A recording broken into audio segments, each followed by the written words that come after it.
The White House has dismissed calls for Joe Biden to drop out of the race for a second term after a series of opinion polls signaled that he is heading for defeat against Donald Trump next year. A growing number of Democratic voices are urging the president to abandon his re-election bid, saying the president is sleepwalking to defeat. But the White House has pushed back against the growing panic, pointing out that Democrats won a series of high-profile victories in Republican strongholds this week. Ever since the Afghan withdrawal debacle, Biden's domestic ratings have plummeted, and his support for Ukraine has further eroded his ratings. The president's biggest challenge is the fact there are serious question marks over his mental state. The number of gaffes, misquotes, and Biden losing his way have all been topics of discussion and the content of many videos. With the election a year away, Biden's main challenge is how to defeat Donald Trump once again in a rerun of the 2019 presidential election.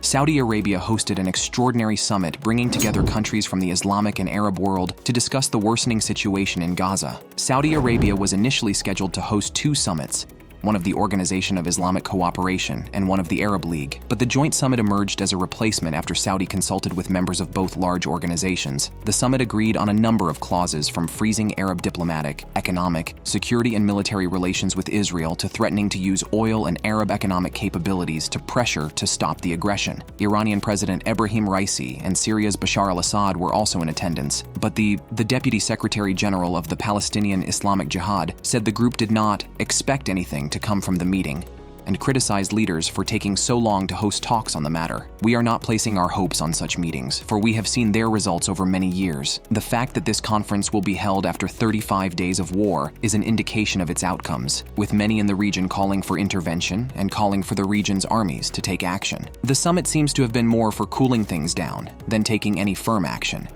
U.S. forces in Iraq and Syria have been attacked by rockets or drones 4 times since the U.S. launched another round of airstrikes in eastern Syria. The Pentagon said since October 17th, U.S. forces in the region have been attacked 46 times due to President Biden's full-throated support for Israel's campaign in Gaza. A total of 56 American troops have been injured in the attacks. The leader of one of Iraq's Shia militias said that attacks on U.S. forces would continue until there is a ceasefire in Gaza. There will be no truce with the U.S. occupation in Iraq unless a genuine and binding ceasefire is established in the Gaza Strip. An umbrella group of Iraqi Shia militias known as the Islamic Resistance in Iraq has taken credit for many of the attacks on U.S. troops. Ever since the U.S. assassinated Qasem Soleimani back in 2020, the militia groups he built and nurtured have fallen outside the control of Iran, and they have been carrying out attacks on U.S. targets. While Iran supports the Shia militias, it has denied any role in the attacks on U.S. forces in Iraq and Syria, and the Pentagon previously acknowledged there's no evidence that Tehran is directing the operations.